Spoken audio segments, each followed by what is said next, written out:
जिला अधिवक्ता संघ के चुनाव में अध्यक्ष पद के लिए नामांकन दाखिल करने वाले प्रत्याशी तथा पूर्व पार्षद राजेश श्रीवास्तव का कहना है कि वे अधिवक्ताओं की मूलभूत समस्याओं को लेकर चुनावी मैदान में हैं।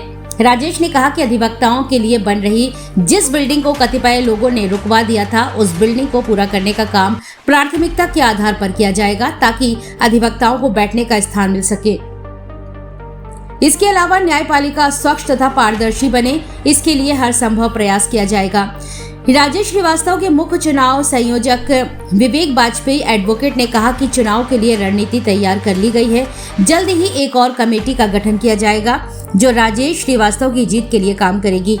इसके साथ ही उन्होंने एल्डर कमेटी के अध्यक्ष पर भी तमाम आरोप लगाते हुए निर्वाचन नियमावली की गड़बड़ियों के आरोप लगाए हैं। इससे पूर्व राजेश श्रीवास्तव ने अध्यक्ष पद के लिए अपने समर्थकों के साथ जुलूस निकालकर नामांकन दाखिल किया है। नामांकन भरा है आपने अध्यक्ष पद के लिए? जी, मैं अध्यक्ष पद के लिए अभी नामांकन भर के ही आया हूँ।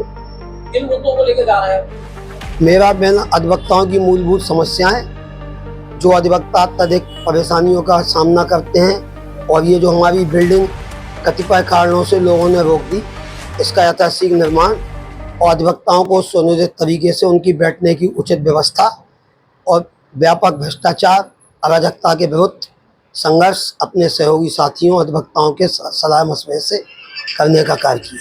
समस्याएं कब से चली आ रही हैं? ये समस्याएं काफ़ी समय से चली आ रही हैं।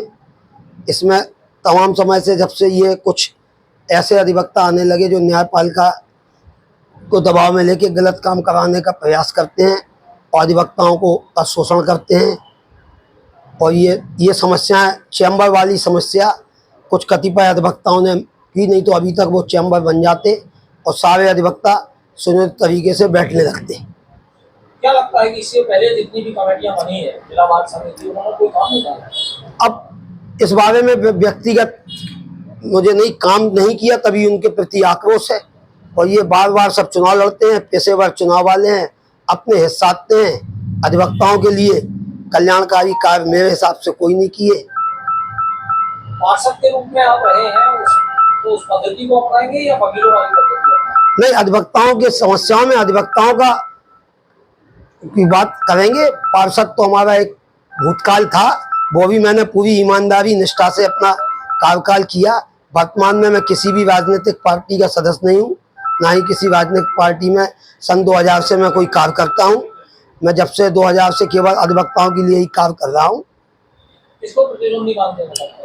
मेरा प्रतिद्वंदी तो कोई नहीं है, सब आम अधिवक्ता हमारे साथ है। और जो लोग लड़ रहे हैं वो भ्रष्टाचार, अराजकता और गुंडागर्दी में डूबे हुए हैं। मेरा निष्कलंक चरित्र है। मैंने अपने 40 वर्ष की अधिवक्ता काल में किसी भी प्रकार का कोई दलाली, भ्रष्टाचार या किसी भी अधिवक्ता के विरुद्ध अशिष्ट व्यवहार नहीं किया। जब भी मेरे पास कोई भी अधिवक्ता आता है तो मैंने उसकी समस्या के लिए जो मुझसे यथासंभव प्रयास हुआ मैंने किया है।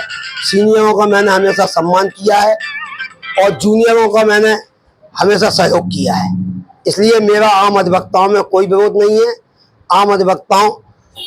अधिवक्ता मेरे साथ है और मैं उन आम अधिवक्ताओं के ही सहारे चुनाव लड़ रहा हूँ। और जो मेरे प्रतिद्वंदी हैं वो धनबल, बाहुबल पर चुनाव लड़ रहे हैं, क्योंकि वो गैर कानूनी कार्य करते हैं, इसलिए उनके पास अनैतिक संपत्तियां हैं। किस तरह से चुनाव लड़वा रहे हैं और एल्डर्स कमेटी को लेकर जो कुछ चल रहा है उससे चुनाव का प्रभावित हो रहा है? देखिएगा, भाई राजेश श्रीवास्तव जी ने जो हमें जिम्मेदारी सौंपी है मुख्य न्याय संयोजक की, वो हमारा ये प्रयास रहेगा कि उनको पूरी तरह से हम इस चुनाव में और निर्वाचन के पर्व पर जो चल रहा है उसमें इन्हें पूरी तरह से हम विजयी बनाएं। और भाई इसके लिए हम लोगों ने रणनीति इस तरह से तैयार करेंगे कि इसके बाद हम एक कम से कम 25 सदस्यीय चुनाव समिति बनाएंगे। उसमें हमारे जो बुजुर्ग हर वर्ग के अधिवक्ता हैं, वरिष्ठ अधिवक्ता हैं, उन सभी को हम इस चुनाव समिति में लेंगे और एक कोर कमेटी की मीटिंग भी हमारी रोज शाम को होगी। इसके अतिरिक्त हम लोग जो भी प्रयास होगा, जिस तरह का भी मतदाता के बीच जाके भाई राजेश श्रीवास्तव के लिए मत मांगेंगे। और निश्चित रूप से हमें यह विश्वास है, क्योंकि ये जब नगर पालिका में पार्षद रहे वर्ष 2004 तक, तो भाई राजेश श्रीवास्तव जी से एक भी ऐसा आरोप नहीं आया कि कोई भी ये कह पाए कि इन्होंने नगर निगम में कोई भी किसी तरह का कार्य ऐसा किया हो जो जनता के हित में ना हो। इन्होंने अगर कोई गलत काम हुआ तो उसके प्रस्ताव का विरोध किया और ये निर्भीक और निश्चल भाव से इन्होंने जन सेवा में रहे और 40 वर्ष में से ये वकालत कर रहे हैं और यहाँ पर अभी तक कोई चुनाव नहीं हुआ, लेकिन अध्यक्ष पद के लिए ये वास्तव में डिजर्विंग कैंडिडेट है। इसलिए हमने इनकी ये जिम्मेदारी लेने के लिए तैयार भी हो गए और हमारी पूरी टीम, चाहे वो राकेश टंडन हो, चाहे मुकेश अग्रवाल जी हो, या हमारे याकूब भाई हो, या संतोष दोहरे हो, या और भी तमाम वरिष्ठ अधिवक्ता हैं, चाहे सुरेश भार्गव जी हो, कन्हैया लाल जी हो हमारे, या और भी जो भी मतलब अधिवक्ता हैं सम्मानित, वो सब इनके, माधुरी शरण नायक, सभी लोग इनके लिए खुल के आएंगे और सभी लोग इनके चुनाव में समर्थन करेंगे।